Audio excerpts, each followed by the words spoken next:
Assalamualaikum warahmatullahi wabarakatuh. Selamat siang. Pada kesempatan hari ini saya akan memberikan materi tentang pencegahan infeksi nosokomial.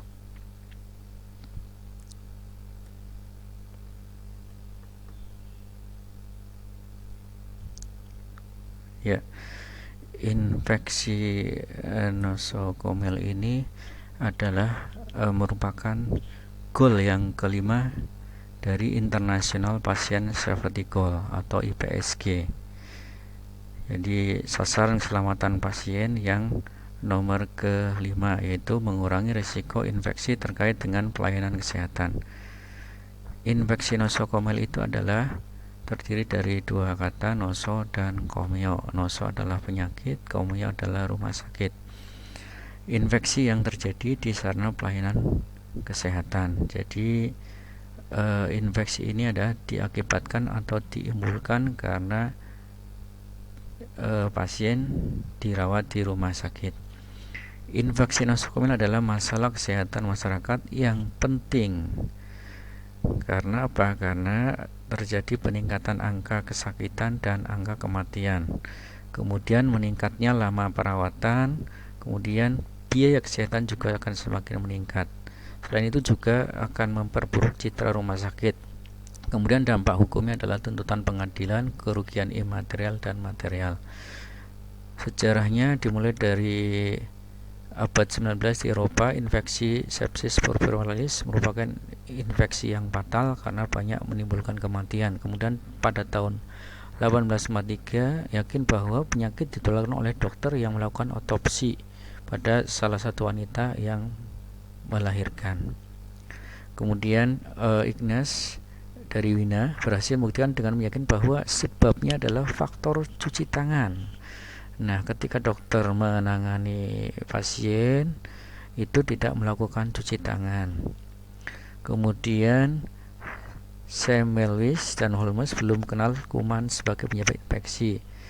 Nah, Joseph Lister yang menunjukkan hubungan antara bakteri dengan infeksi dan mengembangkan konsep antiseptis. Kemudian Florence Nightingale dan Simbulls yang mulai pertama mempergunakan teknik asepsis seperti sarung tangan, isolasi pasien, ventilasi, dan sanitasi rumah sakit. Kemudian pada tahun 1940-an itu muncul obat penisilin yang khasiatnya untuk terapi maupun preventif infeksi. Cara asepsis cuci tangan ini mulai dilupakan karena dengan munculnya obat antibiotik. Akibat infeksi tetap merajalela karena terjadi resistensi antibiotik, maka dicari dan dibuat antibiotika baru. Pemakaian antibiotik meningkat, demikian pula resistensi kuman terhadap antibiotik meningkat. Dengan terbentuknya penanggulangan infeksi sebagai suatu disiplin, maka teknik asepsis diperhatikan lagi dan penggunaan antibiotik secara rasional dilakukan. Definisi secara umum adalah infeksi yang terjadi di rumah sakit atau dalam sistem pelayanan kesehatan yang berasal dari proses penyebaran di sumber pelayanan kesehatan, baik melalui pasien, petugas kesehatan, pengunjung maupun sumber lain. Jadi infeksi nosokomial ini hanya terjadi di rumah sakit atau dalam sistem pelayanan kesehatan.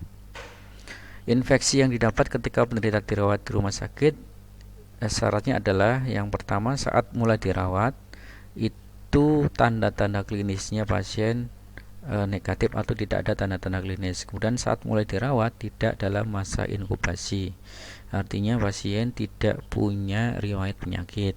Kemudian tanda-tanda klinis timbul sekurang-kurangnya 2 kali 24 jam sejak mulai perawatan.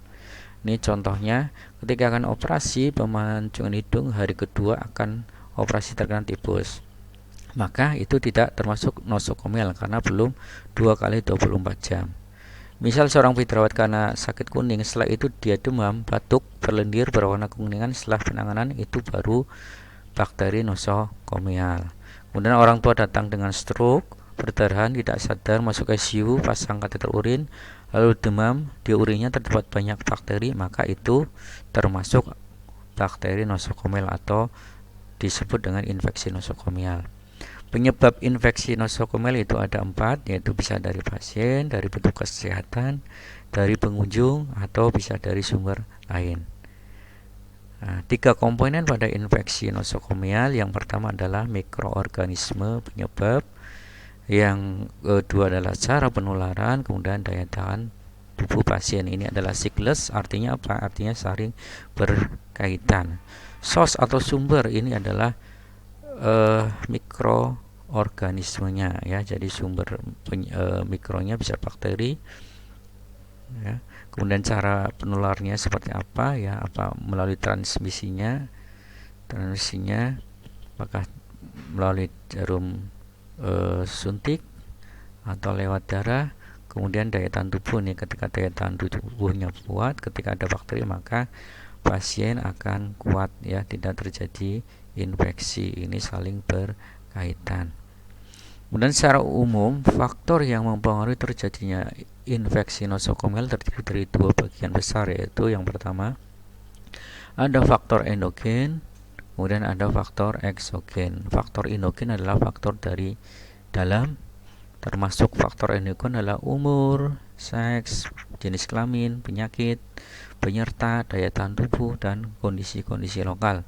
Kemudian faktor eksogen adalah lama penderita dirawat, kelompok yang merawat, alat medis, serta lingkungan. Nah, ini adalah faktor yang mempengaruhi terjadinya infeksi nosokomial di rumah sakit.